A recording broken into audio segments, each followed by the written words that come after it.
All right, Ethan, a big day yesterday, obviously, as you get into your first practice and your non-contact with the entire team. What'd that mean for you to finally be back on the ice with your teammates? Yeah, it was great. Feels like it was a long time coming. It's been pre-Christmas since I've been on the ice with the guys. So, skating in smaller groups for the past few weeks, but it was really good to get out there with the guys. Talk to us about the time you spent here at Hockey for All. Obviously, lots of hours, probably on your own or with the training staff, but just talk me through how they helped you through that whole process. Yeah, they've been excellent. The whole team here, as far as the training staff, they've been excellent in getting me back, getting me in good shape. So, huge thanks to them. But yeah, it's obviously you get some boring days and time away from the team. Obviously, you don't go on the road and stuff, but just trying to focus my energies where it's needed, and that's getting back to playing shape. How did the legs feel? Obviously, it's a little different with your teammates rather than just one-on-one coaches. But yesterday, how did your legs feel after so much time away from the ice?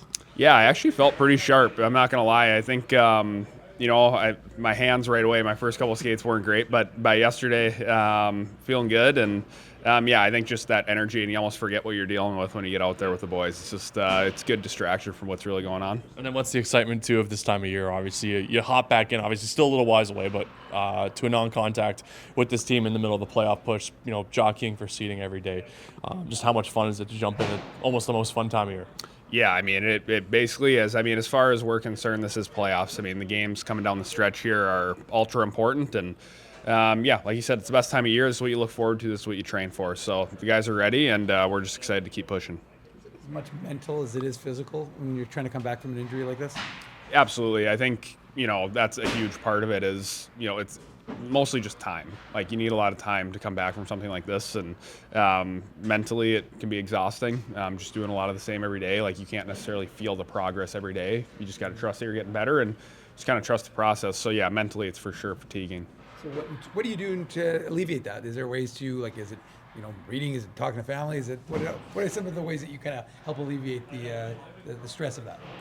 Well, it's funny because you want to get your mind away from it. So actually, like you said, I've read a lot of books this time off, but at the same time, like I want to stay in it. So I've probably watched more hockey in this last few months than I have in my entire life. So just trying to stay engaged. Obviously, watched all of our games, but along with other games around the American League and the NHL, just trying to stay sharp and keep myself mentally prepared as well. Is there a value to that, to being able to observe? Like obviously, every player is always going to say, "I want to play in the games," but being able to kind of have that kind of bird's eye view of what's happening and an opportunity to give yourself a little bit of analysis.